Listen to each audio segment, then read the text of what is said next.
Lord, आप सबको जय मसीह की। एक बार की बात है कि एक आदमी अपने दोस्तों के साथ एक ट्रिप प्लान करता है जिसमें वो शिप के साथ ट्रैवल करने को डिसाइड करते हैं। और रास्ते में क्या होता है कि जो शिप होता है वो सिंक हो जाता है और उसके चारों दोस्त बहुत कोशिश करते हैं लड़ने की, बचने की, लेकिन वो बच नहीं पाते।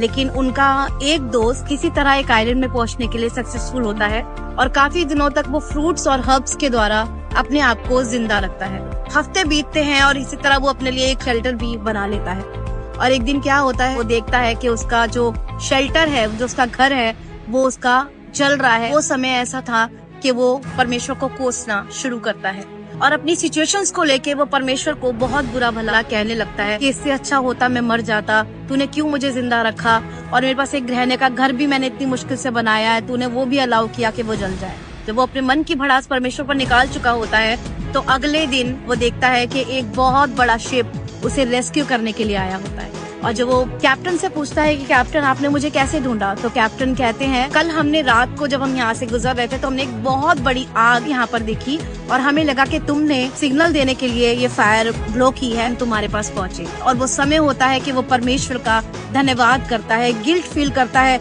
कि परमेश्वर आप मेरे अच्छे के लिए कर रहे थे लेकिन मैं आपके कार्य को नहीं समझ सका। प्रभु के लोगों, जब हम रेवलेशन में देखते हैं तो वहाँ पर प्रभु को, परमेश्वर को लोग कोस रहे हैं जो उनके लिए पाप गिना गया।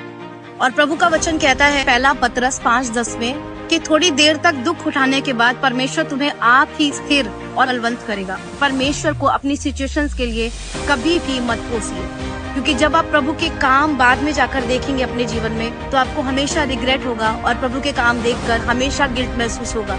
क्योंकि जो आने वाले समय में आप उसकी महिमा को देखेंगे, उसके काम को आपके जीवन में देखेंगे, तो सच में आप उन परिस्थितियों को जो आपको उस ओर ले जा रही हैं, उस आशीष की ओर ले जा रही हैं, आप प्रभु को धन्यवाद ही करेंगे। इसलिए बाइबल कहती है कि हर सिचुएशन में परमेश्वर का धन्यवाद करें। और मैं आपसे कहना चाहती हूँ कि आप जिस बोट में है, प्रभु यीशु मसीह है, उसकी नाव कभी डूबती नहीं है, परमेश्वर के बच्चे कभी डूबते नहीं है, वो हमेशा सरवाइव करते हैं। और आपके साथ परमेश्वर की एक योजना जुड़ी है और जो भी परिस्थिति आप अभी फेस कर रहे हैं वो सब आपको परमेश्वर की योजना की ओर बढ़ाने के लिए है, आपको बलवंत करने के लिए, आपको स्थिर करने के लिए है। क्योंकि परमेश्वर सिर्फ आपको यहाँ के लिए नहीं, आपको उसके स्वर्गीय राज्य के लिए योग्य बनाना चाहते हैं। आप सबको जय मसीह की। God bless you all.